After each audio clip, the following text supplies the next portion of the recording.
The Raven by Edgar Allan Poe. Once upon a midnight dreary, while I pondered, weak and weary, over many a quaint and curious volume of forgotten lore, while I nodded, nearly napping, suddenly there came a tapping, as of someone gently rapping at my chamber door. "'Tis some visitor," I muttered, tapping at my chamber door. "Only this, and nothing more." Ah, distinctly I remember, it was in the bleak December, and each separate dying ember wrought its ghost upon the floor. Eagerly I wished the morrow, vainly I had sought to borrow from my books surcease of sorrow, sorrow for the lost Lenore, for the rare and radiant maiden whom the angels named Lenore, nameless here forevermore. And the silken, sad, uncertain rustling of each purple curtain thrilled me, filled me with fantastic terrors never felt before. So that now, to still the beating of my heart, I stood repeating, "'Tis some visitor entreating entrance at my chamber door. Some late visitor entreating entrance at my chamber door. This it is, and nothing more." Presently my soul grew stronger, hesitating then no longer. "Sir," said I, "or madam, truly, your forgiveness I implore.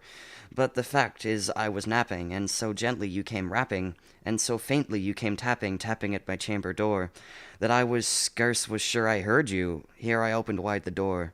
Darkness there, and nothing more." Deep into that darkness peering, long I stood there wondering, fearing, doubting, dreaming dreams no mortal ever dared to dream before. But the silence was unbroken, and the stillness gave no token, and the only word there was spoken was the whispered word, "Lenore." This I whispered, and an echo murmured back the word, "Lenore." Merely this, and nothing more. Back into the chamber turning, all my soul within me burning, soon again I heard a tapping, somewhat louder than before. "Surely," said I, "surely that is someone at my window lattice. Let me see then what thereat is, and this mystery explore. Let my heart be still a moment, and this mystery explore. 'Tis the wind, and nothing more." Open here I flung the shutter, when, with many a flirt and flutter, in there stepped a stately raven of the saintly days of yore.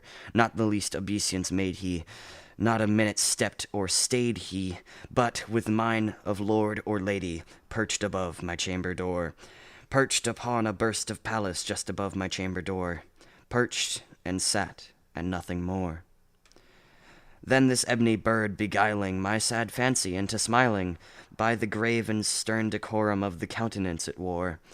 "Though thy crest be shorn and shaven, thou," I said, "art sure no craven. Ghastly grim and ancient raven, wandering from the nightly shore, tell me what thy lordly name is on the night's Plutonian shore." Quoth the raven, "Nevermore." Much I marveled this ungainly fowl to hear discourse so plainly, though its answer little meaning, little relevancy bore. For we cannot help agreeing that no living human being ever yet was blessed with seeing bird above his chamber door, bird or beast upon the sculpted burst above his chamber door, with such name as Nevermore. But the raven, sitting lonely on the placid burst, spoke only that one word, as if his soul in that one word he did outpour. Nothing farther than he uttered, not a feather than he fluttered, till I scarcely more than muttered, "Other friends have flown before. On the morrow he will leave me, as my hopes have flown before." Then the bird said, "Nevermore." Startled at the stillness broken by reply so aptly spoken, "Doubtless," said I, "what it utters is only stock and store, caught from some unhappy master, whom's unmerciful disaster followed fast and followed faster, till his songs one burden bore, till the dirges of his hope that melancholy burden bore, of never, nevermore." But the raven, still beguiling all my fancy into smiling, straight I wheeled a cushioned seat in front of bird and bust and door. Then, upon the velvet sinking, I betook myself to linking fancy unto fancy, thinking it what this ominous bird of yore, what this grim, ungainly, ghastly, gaunt, and ominous bird of yore meant in croaking nevermore. This I sat engaged in guessing, but no syllable expressing to the fowl whose fiery eyes now burned into my bosom's core. This and more I sat divining, with my head at ease reclining on the cushion's velvet lining that the lamplight gloated o'er, but whose velvet lining with the lamplight glowing o'er shall press, nevermore. Then, methought, the air grew denser, perfumed from an unseen censer, swung by seraphim whose footfalls tinkled on the tufted floor. Wretch! I cried, thy God hath lent thee by these angels he hath sent thee respite, respite, and nepenthe from thy memories of Lenore. Quaff, oh quaff this kind nepenthe, and forget this lost Lenore. Quoth the raven, nevermore. Prophet, said I, thing of evil! Prophet still, if bird or devil, whether tempter set or whether tempest tossed thee here ashore, desolate yet all undaunted, on this desert land enchanted, of this home by horror haunted, tell me truly, I implore, is there balm and guide?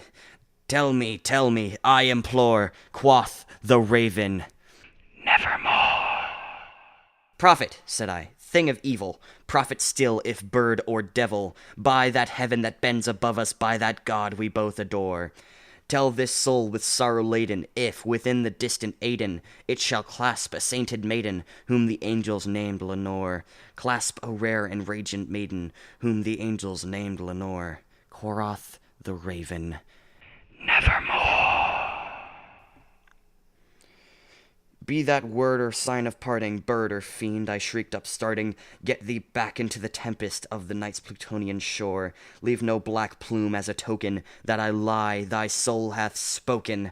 Leave my loneliness unbroken, I quit the bust above every door. Take thy beak out from my heart, and take thy form from off my door. Quoth the raven, nevermore. And the raven, never flitting, still is sitting on the pallid burst of palace just above my chamber door. And his eyes have all the seeming of a demon's that is dreaming, and the lamplight o'er him streaming throws his shadow on the floor. And my soul from out that shadow lies floating on the floor, shall be lifted nevermore.